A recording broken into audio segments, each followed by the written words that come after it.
Let me stand in the middle of this and look at all of your faces and say, the third leading cause of death for teens is suicide.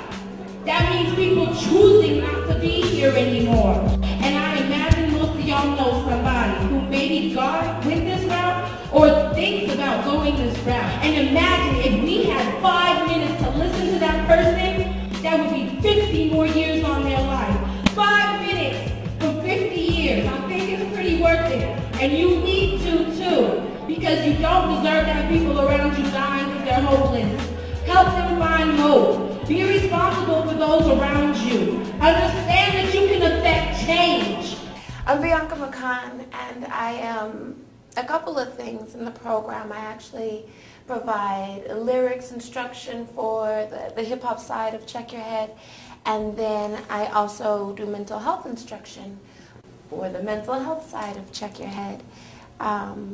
And so I just try to kind of bring facilitation to both sides of the curriculum and the real world application to it.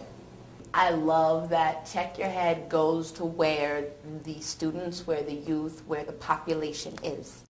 I think that's so important. I think when you try to bring somebody to where you are and say, this is what you need to know, and this is the manner in which you need to know it, that's just not realistic or fair.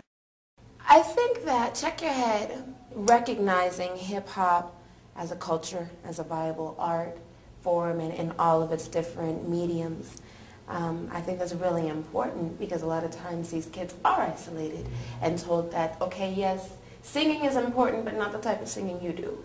Writing really matters, but what you write isn't important right now. It matters after school. Those of you who were like, I never have a say. Nobody listens to me. They don't even like what I do. I write. How come I can't take my writings to class? This is the class for you. We care what you say. I mean, in math, of course you can. It's not time to express yourself. It's math. 2 + 2 equals 4 all the time. But in a class like this, your answers are the correct ones.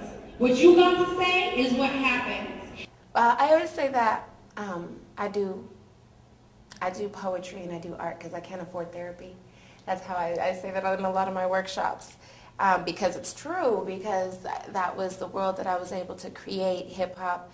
If somebody else did it, then it's a world I was able to dive into and listen and say, okay, they're dealing with this, or, I'm not the only one stressing about X, Y, Z.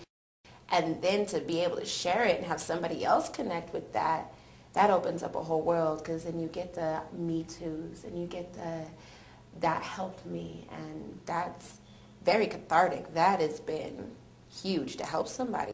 With Check Your Head, I could talk about, scenarios right now where I've got one of my gals is,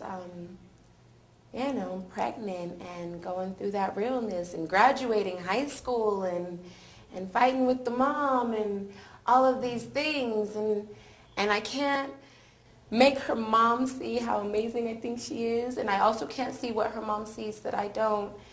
I can, for 5 minutes, say, write all of that, and then read it back to yourself.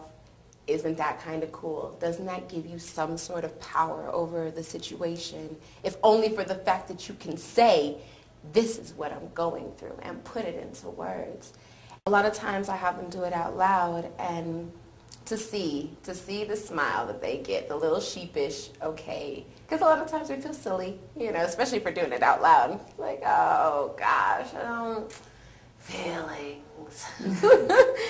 but to watch that weight lift and to know that they know that's what just happened, it was pretty amazing. I feel very fortunate.